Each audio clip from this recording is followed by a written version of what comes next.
Qulqullu Miikaa'el hangafa ergamootaa, Qulqullu Miikaa'el hangafa ergamootaa, ilmaan namaa hunduu maqaa kee waammata. Qulqullu Miikaa'el hangafa ergamootaa, Qulqullu Miikaa'el hangafa ergamootaa, ilmaan namaa hunduu maqaa kee waammata.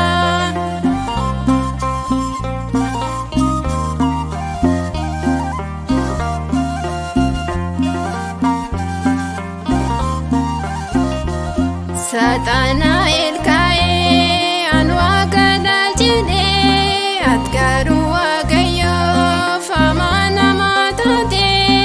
Amantaa keetiinis cimtee kan dhaabbatte, hangafa ergamootaa Miikaa'el jedhamte.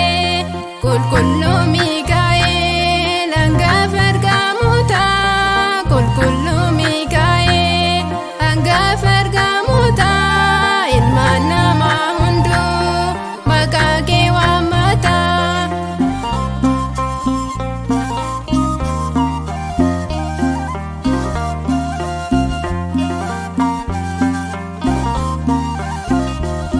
Ulfinni kee addaa ergamoota keessa, maqaan kee waammamnaan seexanni ni deessa.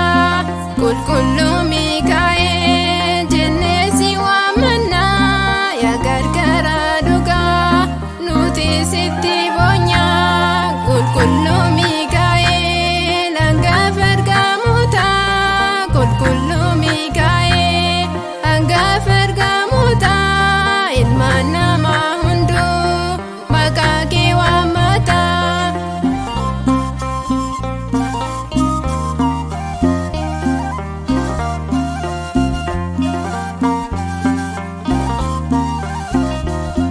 Gaarummaan kee addaa yaa gaara laafessa, kan si waammateef hundumaa dhageessa.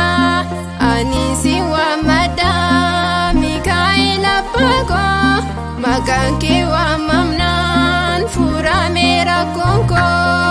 Qulqullu Miikaa'el hangafa ergamootaa, Qulqullu Miikaa'el hangafa ergamootaa, ilmaan namaa hunduu maqaa kee waammata.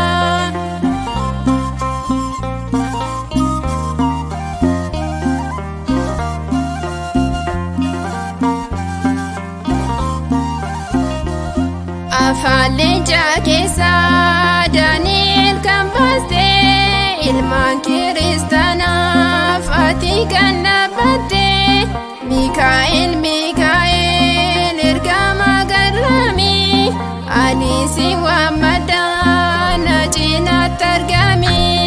Qulqullu Miikaa'el hangafa ergamootaa, Qulqullu Miikaa'el hangafa ergamootaa, ilmaan